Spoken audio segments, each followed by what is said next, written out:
New this morning, Great Rivers United Way asking for your help. The organization fell short of its fundraising goal. Now partner agencies could see cuts. We're joined this morning by Rob Grover from Great Rivers United Way and Ashley Adams from Horse Sense to tell us a little bit more. Good morning. Thank you for being here. Thanks for having us. Yes, happy to see you. Unfortunately, it's not with the best circumstances. Tell us a little bit. You didn't meet your end of year goal. What happens now? Right. So I want to start out by saying Great Rivers United Way, we are so grateful for this community because we really did raise a lot of funds. But you're right, we did not entirely hit the goal that we had this year.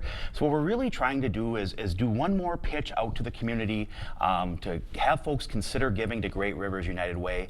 We really exist to help reinvest back into the community. So we help bring in the dollars, and then we give out grants to various nonprofits in our community that are focused on a slew of issues, but specifically on mental well-being. So we raised some great funds, but we still have a little ways to go. We're so close. We've actually closed the gap a lot from when we first started this extra giving campaign, but we're really trying to bring in those dollars so that we can be there for the nonprofits in our community. So this goes to this Little Give Extra campaign. This is more widespread than I'm led to believe here. So this is much larger across the state or just in the community? Right, so this is specifically for Great Rivers United Way, based right here in this part of the region.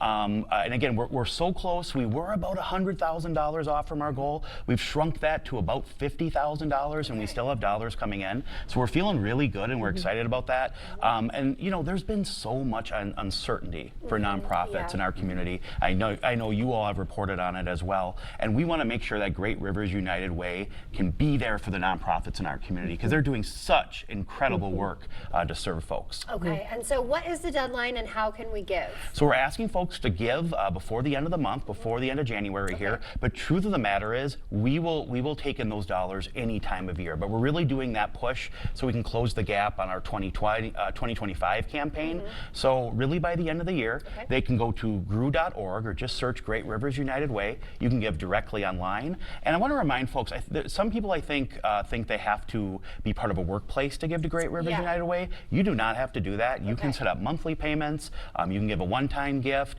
If you're a business or corporation that really wants to help invest in this, you can do that too. So reach out to us. There's lots of ways to give. Okay. All right, so what happens if you don't reach that $100,000 goal? Well, just as I said earlier, you know, we will always do what we can with the dollars we have, but we want to make sure that we're able to invest as much as possible into the nonprofits doing this work in the areas of mental well-being. So if we don't hit that, we'll just have less to give. But Great Rivers United Way will always be there for our nonprofit community, and the more that the community invests into our organization, the more we can give back out. Okay, and Ashley, you are from one of those nonprofits, so tell us a little bit about Horse Sense. Yeah, so Horse Sense is an adaptive equine assisted services program. We have been serving youth, adults, and military veterans since 1989. We have three main programs. The first one is adaptive riding and horsemanship, which is probably the one people know us for. Second is our Horse Sense for Heroes program, which is for our veterans and military families. And lastly is our equine assisted learning program called Hoof and Heart Connections, which is actually completely started thanks to United Way. So, wow, okay, so a lot of impact So tell me, there. how does this this funding support the program?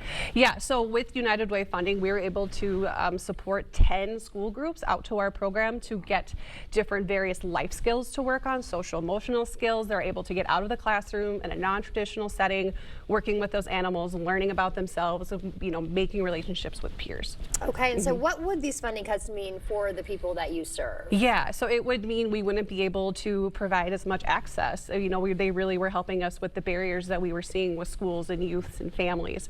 So we'd be able to, you know, we'd have to cut back on those scholarships, on the transportation costs. So, you know, ideally that would probably mean cutting back on the amount of students that would be able to help and serve in our community, unfortunately. Okay, all right, so Great Rivers United Way website, Google it, it'll be on our website as well. You can make donations from there. Awesome. Thank you so much. Okay, Yes, thank you thank guys you. for being here.